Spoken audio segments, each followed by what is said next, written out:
দেখো তো এই লাল মাটির দেশ তোমরা কি চিনতে পারছো? এতক্ষণে তো তোমরা নিশ্চয়ই বুঝে গেছো। তাও বলে দিই, গত শীতকালে আমি দুদিনের জন্য চলে গেছিলাম শান্তিনিকেতন। শান্তিনিকেতন স্টেশন থেকে এই সবুজ ঘেরা লাল মাটির রাস্তা দিয়ে কিছুক্ষণ যাওয়ার পর পৌঁছে গেলাম আমাদের রিসর্টে। আমরা ছিলাম সোনাঝুরিহাটের ঠিক মাঝখানে শকুন্তলা ভিলেজ রিসর্টে পৌঁছে লাগেজ রেখে ফ্রেশ হয়ে প্রথমেই চলে গেছিলাম ব্রেকফাস্ট করতে। আর এই ব্রেকফাস্টের জায়গাটা দেখো, শীতকালের সকালে এরকম জায়গায় ব্রেকফাস্ট করতে কার না ভালো লাগবে বলো। কনকনে শীতের আমেজ, তার সাথে ছিল গরম ধোয়া ওঠা চা, কফি, বাটার টোস্ট, আর সাথে ছিল গরম গরম ফুলকো লুচি আর সবজি। এছাড়া জ্যাম, ব্রেড আর কর্নফ্লেক্সের অপশনও ছিল। ব্রেকফাস্ট সেরে আমরা গেলাম সাইট সিনে, আর প্রথমেই গেলাম কঙ্কালীতলা। মা কঙ্কালীকে দর্শন করার পর আশপাশের মেলাটা একটু ঘুরে দেখছিলাম।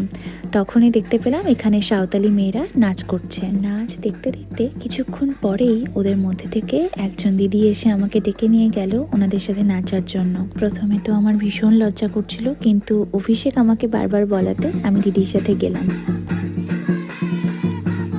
শান্তিনিকেতনে সাইট সিনে বেরোলে বিভিন্ন জায়গায় দেখবে এরকম ছোট ছোট মেলা বসেছে, আর সেইখানেতে এরকম সাঁওতালি মেয়েরা তাদের সাঁওতালি ভাষার গানের সাথে নাচছে।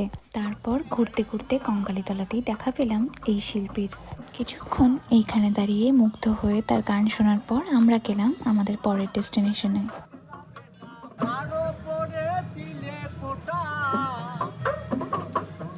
সব সাইট সিন কমপ্লিট করে আমরা তারপর চলে গেছিলাম রিসর্টে লাঞ্চ করতে। লাঞ্চের জন্য শান্তিনিকেতনের মধ্যে শকুন্তলা ভিলেজ রিসর্ট কিন্তু ভীষণ পপুলার। ওদের লাঞ্চের মেনুর প্রত্যেকটা আইটেম ভীষণ টেস্টি, তাই শান্তিনিকেতন আসলে এখানে কিন্তু একবার লাঞ্চ করাটা মাস্ট।